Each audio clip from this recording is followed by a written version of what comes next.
तो वही 11वें अंतर्राष्ट्रीय योग दिवस पर कार्यक्रम मुख्यमंत्री पुष्कर सिंह धामी लाइव देखें।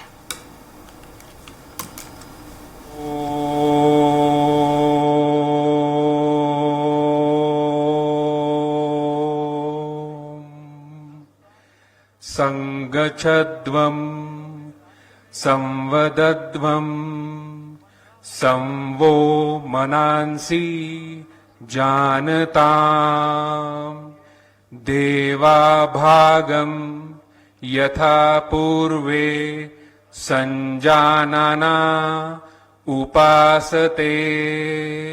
हम सभी प्रेम से मिलकर चलें, मिलकर बोलें और सभी ज्ञानी बने। अपने पूर्वजों की भांति हम सभी कर्तव्यों का पालन करें।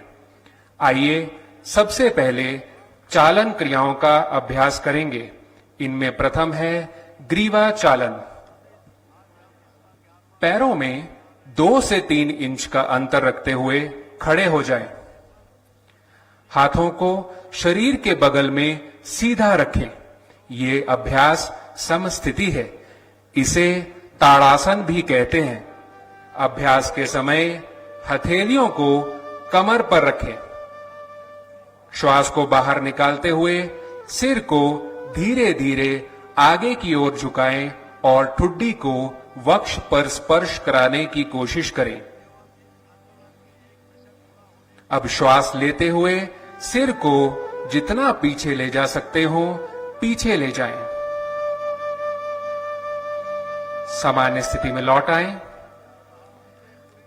अब श्वास को बाहर छोड़ते हुए सिर को धीरे धीरे दाईं ओर झुकाएं। कान को कंधे के जितना नजदीक लाना संभव हो लाएं। इस बात का ध्यान रहे कि कंधे ऊपर की ओर नहीं उठे होने चाहिए।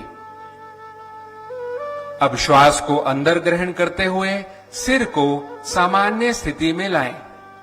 इसी प्रकार श्वास को बाहर छोड़ते हुए सिर को बाईं तरफ झुकाएं।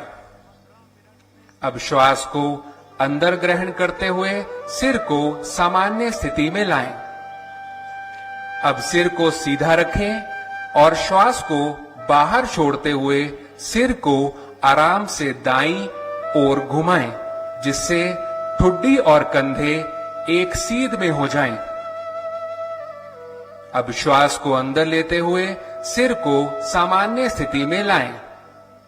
इसी प्रकार श्वास को बाहर छोड़ते हुए सिर को बाईं ओर घुमाएं। अब श्वास को अंदर लेते हुए सिर को सामान्य स्थिति में लाएं। अब श्वास छोड़ते हुए सिर को आगे की ओर झुकाएं और ठुड्डी को सीने से स्पर्श करें। श्वास को अंदर लेते हुए सिर को धीरे धीरे घड़ी की सुई की दिशा में घुमाएं तथा वापस लाते समय श्वास को बाहर छोड़ें। तत्पश्चात ग्रीवा को घड़ी की विपरीत दिशा में घुमाएं। श्वास को अंदर लेते हुए ग्रीवा को पीछे ले जाएं और श्वास को छोड़ते समय वापस ले आएं। अगला आसन स्कंद चालन है। सीधे खड़े हो जाएं। बाएं हाथ की अंगुलियों को बाएं कंधे पर रखें और उसी तरह दाएं हाथ की अंगुलियों को दाएं कंधे पर रखें। दोनों कोहनियों को पूरी तरह चक्राकार घुमाएं। श्वास को अंदर लेते हुए दोनों कोहनियों को ऊपर की तरफ से ले जाएं और श्वास छोड़ते हुए नीचे लाएं। कोहनियों को वक्ष स्थल के सामने स्पर्श कराने की कोशिश करें। अब पीछे से आगे की ओर इसी क्रिया को 2 बार दोहराएं। श्वास भरते हुए दोनों कोहनियों को ऊपर ले जाएं तथा श्वास छोड़ते हुए नीचे लाएं। विश्राम करें। अगला है कटी चालन। दोनों पैरों के बीच 1 से 2 फीट की दूरी रखें। दोनों भुजाओं को कंधों की सीध तक उठाएं। इस समय दोनों हथेलियां समानांतर स्थिति में एक दूसरे के आमने सामने हो। अब श्वास को बाहर छोड़ते समय शरीर को बाईं ओर घुमाएं, जिससे कि दाईं हथेली बाएं कंधे को छुए। अब श्वास को अंदर लेते हुए धीरे धीरे पूर्व स्थिति में वापस लौटाएं। इसी प्रकार श्वास को बाहर छोड़ते समय शरीर को दाईं ओर घुमाएं, जिससे कि बाईं हथेली दाएं कंधे को छुए, और श्वास को अंदर लेते हुए पूर्व स्थिति में वापस लौटाएं। विश्राम करें। अगला आसन ताड़ासन है। सर्वप्रथम पैरों के बल खड़े हों तथा दोनों पैरों के बीच 2 इंच की दूरी रखें। श्वास अंदर लें, हाथों को सामने की ओर कंधों के स्तर तक उठाएं। दोनों हाथों की अंगुलियों को आपस में एक दूसरे में फंसाएं तथा हथेलियों को बाहर की ओर श्वास भरते हुए दोनों भुजाओं को सिर से ऊपर उठाएं। भुजाओं को ऊपर ले जाने के साथ साथ पैर की एड़ियों को जमीन से ऊपर उठाएं और अपना संतुलन बनाएं। इस स्थिति में 10 सेकंड तक रुकें। एड़ियों को वापस जमीन पर ले आएं और श्वास को छोड़ते हुए हाथ की अंगुलियों को अलग अलग करें। भुजाओं को वापस लाएं। इसी प्रकार प्रारंभिक स्थिति में लौट आएं। अगला आसन है वृक्षासन। सर्वप्रथम दोनों पैरों में 2 इंच का अंतर रखते हुए खड़े हो जाएं। आंखों को सामने किसी बिंदु पर ध्यान केंद्रित करें। श्वास को शरीर के बाहर छोड़ते हुए दाएं पैर को पकड़कर उसके पंजे को बाएं पैर की अंदरूनी जांघ पर रखें। एड़ी मूलाधार क्षेत्र यानी पेरिनियम से मिली होनी चाहिए।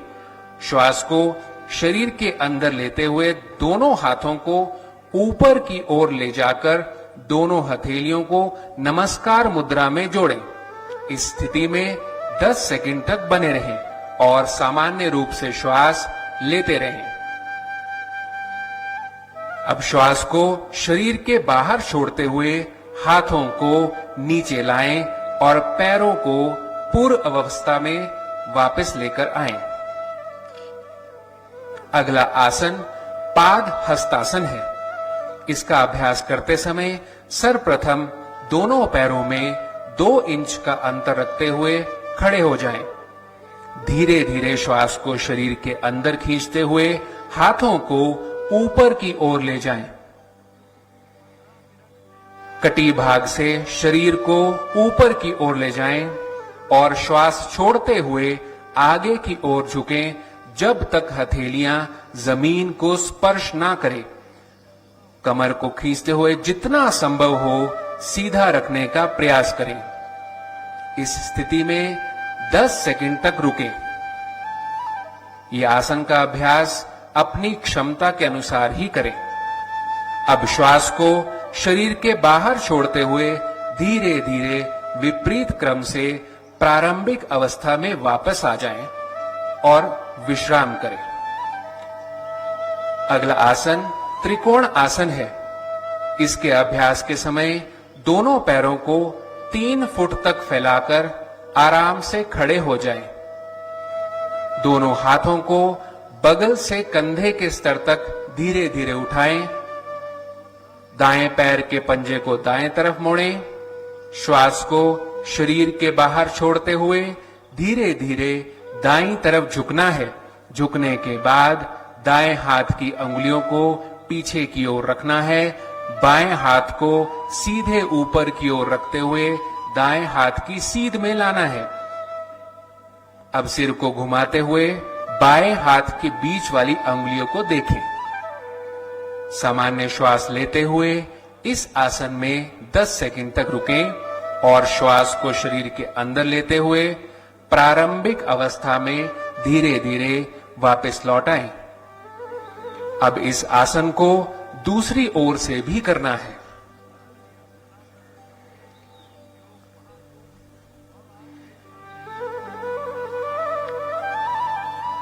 अब श्वास को शरीर के अंदर लेते हुए प्रारंभिक अवस्था में वापस लौटाएं। अगले आसन बैठकर किए जाने वाले हैं। कृपया अपने स्थान पर बैठ जाएं।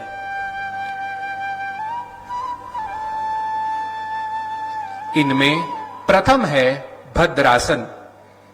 दोनों पैरों को सामने की ओर सीधा फैलाकर पीठ और कमर को सीधा रखते हुए बैठ जाएं।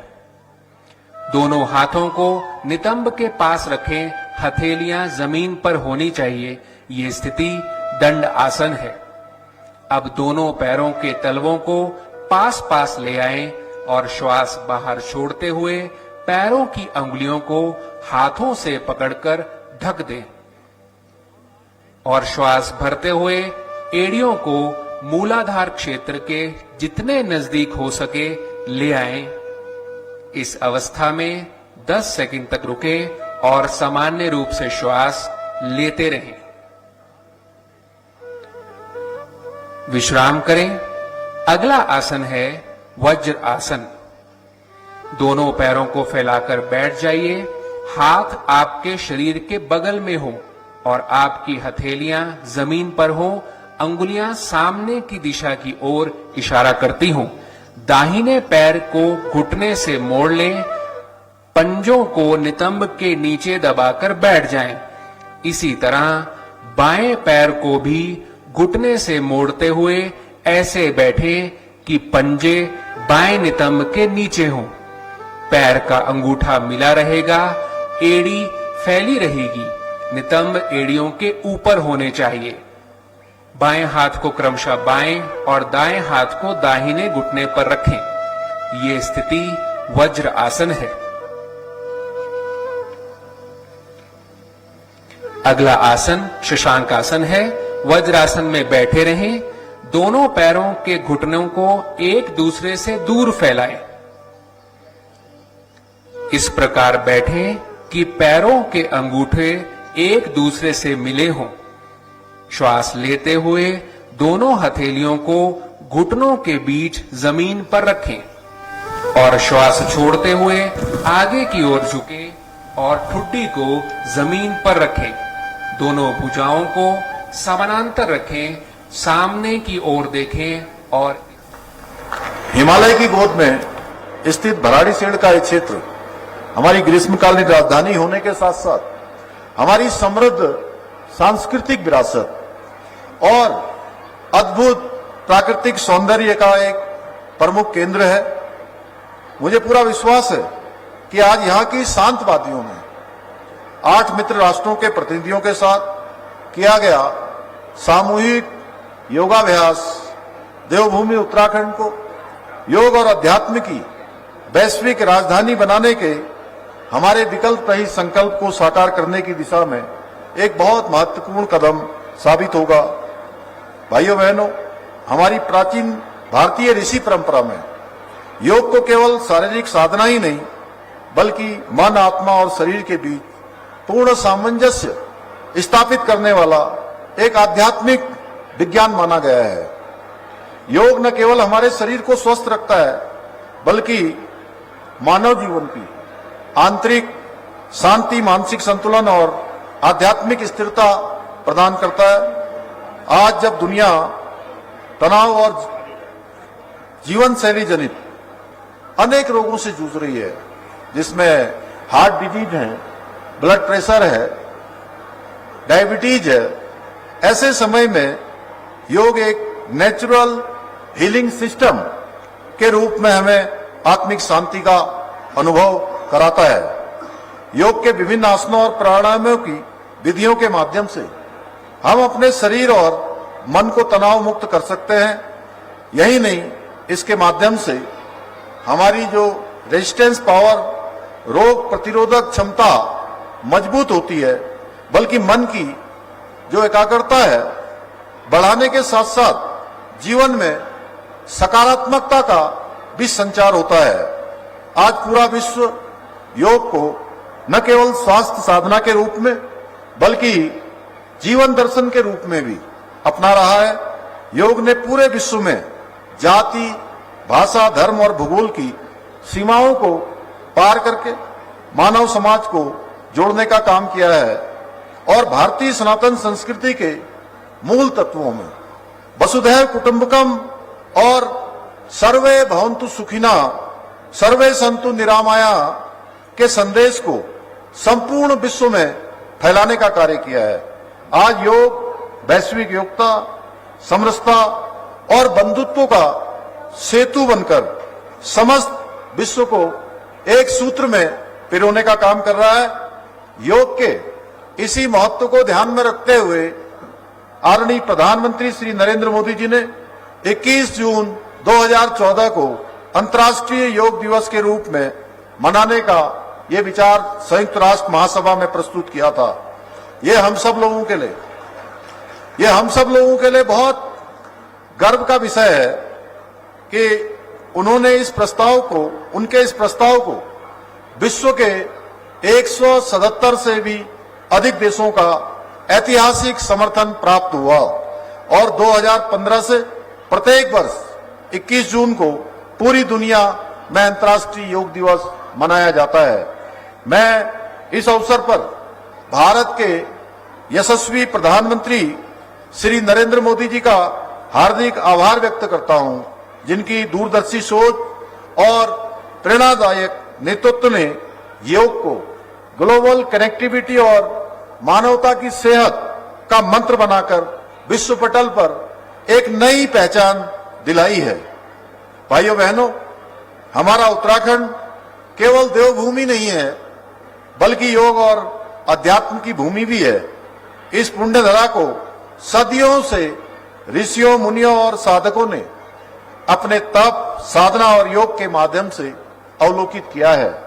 आज अंतर्राष्ट्रीय योग दिवस के अवसर पर आदरणीय प्रधानमंत्री जी की प्रेरणा से हमारी सरकार राज्य में देश की पहली योग नीति 2025 का हमने आज यहां पर शुभारंभ किया है आप सबके समक्ष। ये योग नीति उत्तराखंड को योग और वेलनेस की वैश्विक राजधानी के रूप में स्थापित करने के उद्देश्य से तैयार की गई है, जिसके अंतर्गत हम प्रदेश में योग और ध्यान केंद्र विकसित करने पर अधिकतम 20 लाख रुपए तक की सब्सिडी प्रदान कर रहे हैं। हमारे प्रदेश में योग, ध्यान और प्राकृतिक चिकित्सा के क्षेत्र में शोध को बढ़ावा देने हेतु 10 लाख रुपए तक का अनुदान का प्रावधान किया गया है। इसके साथ ही हम जहां एक और वर्ष 2030 तक राज्य में 5 नए योग हब की स्थापना करेंगे, वहीं मार्च 2026 तक राज्य के सभी आयुष, हेल्थ एवं वेलनेस सेंटर में योग सेवाओं की उपलब्धता भी सुनिश्चित की जाएगी। भाइयों बहनों, आदरणीय प्रधानमंत्री जी के मार्गदर्शन में हमारी सरकार राज्य में रोजगार सृजन और पलायन की समस्या के समाधान के लिए प्रतिबद्ध और संकल्पबद्ध होकर काम कर रही है। हम राज्य में स्थानीय अर्थव्यवस्था और पर्यटन को बढ़ावा देने के लिए कई महत्वपूर्ण परियोजनाओं पर हम काम कर रहे हैं। एक और जहां हम एक जनपद दो उत्पाद योजना के माध्यम से स्थानीय आजीविकाओं के अवसर बढ़ा रहे हैं, वहीं हाउस ऑफ हिमालयाज ब्रांड के माध्यम से अपने पारंपरिक जो उत्पाद हैं उनको राष्ट्रीय और अंतर्राष्ट्रीय स्तर पर व्यापक पहचान दिलाने का भी काम कर रहे हैं। इसके साथ ही state millet mission, farm machinery bank, apple mission, नई पर्यटन नीति, नई फिल्म नीति, home stay in Uttarakhand, bed in Uttarakhand और सौर स्वरोजगार योजना जैसी पहलों के माध्यम से हम प्रदेश की स्थानीय अर्थव्यवस्था को मजबूती प्रदान करने का बृहत कार्य भी कर रहे हैं। इन योजनाओं से न केवल राज्य में अवसर बढ़ रहे हैं, बल्कि पर्यटन और कृषि क्षेत्रों में नई संभावनाओं के द्वार भी खुल रहे हैं। इसके अतिरिक्त हमारी सरकार ने स्थानीय स्तर पर रोजगार को अधिकाधिक साधन, अधिकाधिक स्वरोजगार करने के उद्देश्य से राज्य में स्ट्रेटेजिक एडवाइजरी कमेटी का भी गठन भी किया है। यह कमेटी प्रदेश के आर्थिक और सामाजिक विकास के लिए नवाचार को बढ़ावा देने का कार्य करेगी। इसके साथ ही हम युवाओं को उनके कौशल के अनुरूप पहाड़ में ही रोजगार के अवसर उपलब्ध कराने की दिशा में भी कार्य कर रहे हैं। आज के इस अवसर पर मैं गैरसैंण की पुण्य भूमि से ये घोषणा करता हूं कि हमारी सरकार शीघ्र ही प्रदेश में आयुर्वेदिक एवं प्राकृतिक चिकित्सा, योग और आध्यात्मिक पर्यटन को बढ़ावा देने हेतु गढ़वाल और कुमाऊं मंडलों में एक एक स्पिरिचुअल इकोनॉमिक जोन की स्थापना करेगी। एक प्रकार से कहे तो हम राज्य के पर्वतीय क्षेत्रों में विश्व के 2 नए अनूठे आध्यात्मिक नगर बसाने जा रहे हैं, जो योग, आयुर्वेद और अध्यात्म के केंद्र बनकर वैश्विक मानचित्र पर राज्य की विशेष पहचान को स्थापित करेंगे, जिसमें संपूर्ण विश्व से वेलनेस के क्षेत्र में काम करने वाले बड़े ग्रुप्स, आध्यात्मिक गुरुओं, संस्थानों को